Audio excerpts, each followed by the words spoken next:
अगर सर देखा जाए कोई जानवर जो दूध देता हो और जानवर दूध देने के बावजूद भी उससे ये वायरस इफेक्ट किया हुआ हो, क्या वो दूध वो लोग पी सकते, उस जानवर का दूध कोई खा सकता है? देखिए, तीन चीज़ें मैं आपसे बताता हूँ इस वायरस की।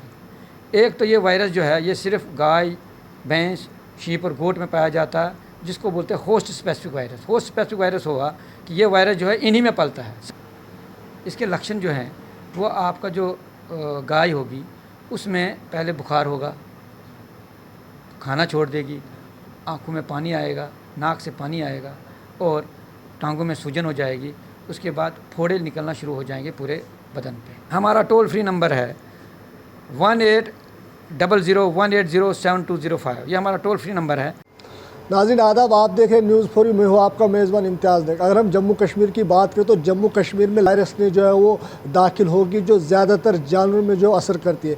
इसी मुद्दे पर हमारे साथ बात करने के लिए डॉक्टर अल्ताफ़ अली सईद जी है, इन्हीं से हम बात करेंगे। सर सबसे पहले हमारे चैनल में आपका खैर मकदम। थैंक यू, शुक्रिया। सर अगर लंबी वायरस की बात करें जो लगातार जो जानवरों में असर करता है, जम्मू कश्मीर की बात करें तो ज़्यादातर जम्मू कश्मीर जो है ज़िम्मेदार रहता है, तो इसके बारे में आप क्या जानकारी देंगे? देखिए, ज़िम्मेदारों को हम जो मैसेज देना चाहते हैं कि वो इसके लक्षण को पहले पहचानें कि इसके लक्षण हैं क्या। इसके लक्षण जो हैं वो आपका जो गाय होगी उसमें पहले बुखार होगा, खाना छोड़ देगी, आँखों में पानी आएगा, नाक से पानी आएगा और टांगों में सूजन हो जाएगी। उसके बाद फोड़े निकलना शुरू हो जाएंगे पूरे बदन पे। तो जो ही ऐसा लक्षण हो तो इसका मतलब ये हुआ कि आपको लंपी स्किन डिजीज़ के सस्पेक्टेड केस आपके पास आए। सर ज़्यादातर ये लंबी स्किन डिजीज़ जो है किन किन जानवरों पर ज़्यादातर असर करती है? ये लंपी स्किन डिजीज़ जो है 4 जानवरों पे असर करती है। एक गाय, भैंस पे बहुत कम है, और शीप और गोट पे। इन्हीं 4 अन्य पे लंपी स्किन डिजीज़ जो है ये वायरस पाया जाता है। ये पॉक्स वायरस है जो इन एनिमल्स में पाया जाता है। सर अगर देखा जाए तो इस लंबी वायरस का डिजीज़ का अगर ट्रीटमेंट कर लो किसी भी ज़िम्मेदार को, अगर ये लक्ष्य किसी जानवर में पाया गया तो उसके लिए क्या प्रिकॉशंस है, क्या क्या ट्रीटमेंट है? देखिए, इसमें एक प्रोटोकॉल ट्रीटमेंट का फॉलो किया जाता है कि ये केस किस सीवियरिटी में है, क्या मॉडरेट है, क्या ये सीवियर है, क्या ये माइल्ड केस है।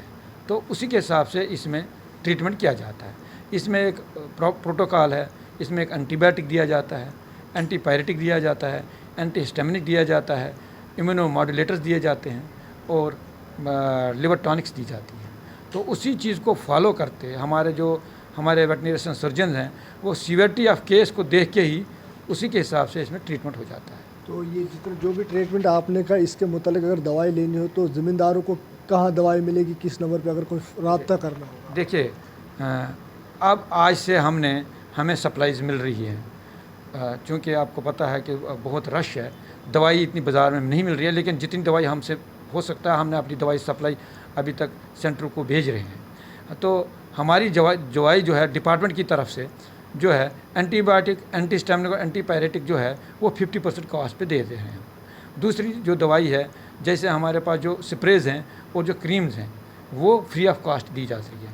तो जितना हमसे हो सकता है हम अपने लेवल पे हमने अपने सेंटर पे दवाई भेज रहे हैं और जितना हो सके हम और भी दवाई मंगा रहे हैं और जितना हो सके हम सेंटरों पे दवाई भेजेंगे और ट्रीटमेंट चल रही है और वो चलती रहेगी। अगर सर हम बात करें तो अभी तक आपने कहा कि हमने जो दवा लिया, कितना एक स्टॉक है एनिमल हस्बेंड्री डिपार्टमेंट के पास, कहीं दवाई की कमी तो नहीं आ रही है? देखिए, दवाई की कमी जो है ना, देखिए दवाई की कमी हम वो तो बाज़ार में आपको पता है कि वेटनरी मेडिसिन इतनी ज़्यादा अवेलेबल नहीं होती है, लेकिन फिर भी डिपार्टमेंट इन टच है कि ज़्यादा से ज़्यादा हमारी दवाई आ जाए। लेकिन अभी तक थोड़ी सी दवाई हमें लग रहा है कि कोई शॉर्ट हो रही है, लेकिन दवाई मिल रही है। एज ऑन टुडे दवाई की अभी शॉर्ट नहीं है और हमने जब ये फील कर रहे हैं तो हम we are in touch with इन दवाइयों वालों से कि जल्द से जल्द दवाई जितनी हो यहाँ पे मंगाई जाए। अगर सर देखा जाए कोई जानवर जो दूध देता हो और जानवर दूध देने के बावजूद भी उससे ये वायरस इफेक्ट किया हुआ हो, क्या वो दूध वो लोग पी सकते, उस जानवर का दूध कोई खा सकता है? देखिए, 3 चीज़ें मैं आपसे बताता हूँ इस वायरस की। एक तो ये वायरस जो है ये सिर्फ गाय, भैंस, शीप और गोट में पाया जाता है, जिसको बोलते हैं host specific virus. Host specific virus होगा कि ये वायरस जो है इन्हीं में पलता है, स्पेसिफिकली इन्हीं में पलता है, इनके बगैर ही नहीं पलता, नंबर 1। नंबर 2, ये जूनोटिक डिजीज़ नहीं है। जूनोटिक का मतलब ये है कि ये गाय से इंसान में नहीं जाता। नंबर 3, जो वायरस है वो 70 डिग्री सेंटीग्रेड पे मर जाता है। जब हम इसको बॉयल करते हैं तो 70 डिग्री सेंटीग्रेड पे मर जाता है। तो हमारा जब दूध जो है, मिल्क जो है वो बॉयल हो जाएगा तो कुदरती तौर पर ये मर जाएगा, तो पीने में तो कोई हर्ज ही नहीं है, पी सकते हैं आप। जब ये आपने इसको बॉयल किया, होस्ट स्पेसिफिक है, इंसान एनिमल से इंसान में नहीं जाता है, तीसरा ये दूध को आपने बॉयल किया, तो इसमें पीने में कोई हर्ज नहीं है। सर कोई टोल फ्री नंबर महकमे की तरफ से जो ज़मींदार जो है आप तक रब्ता कर सकते? हमारा टोल फ्री नंबर है 180018072005। ये हमारा टोल फ्री नंबर है। यहाँ पे जहाँ भी किसी भी रिमोट एरिया से भी कहीं से भी जब हमारा फ़ोन आएगा, हमें फ़ोन आएगा, हम फार्मर से अपील करते हैं कि अगर उसका एनिमल दिखता है कि उसको ऐसे लक्षण आए, वो फ़ौरन इस नंबर पे फ़ोन करें। और यहाँ से हमारी 34 रैपिड रेस्पॉन्स टीम्स बन गई हैं और उस रैपिड रेस्पॉन्स टीम को हेड एक वीएस करता है, और जो ही आपकी कॉल आ जाएगी उस एरिया के डॉक्टर को वो कॉल भेजी जाएगी और वो वहाँ से इस फार्मर को कांटेक्ट करेगा और उसके घर पे उसके ट्रीटमेंट पहुँचाई जाएगी। सर वक्त देने के लिए बहुत बहुत शुक्रिया। Thank you.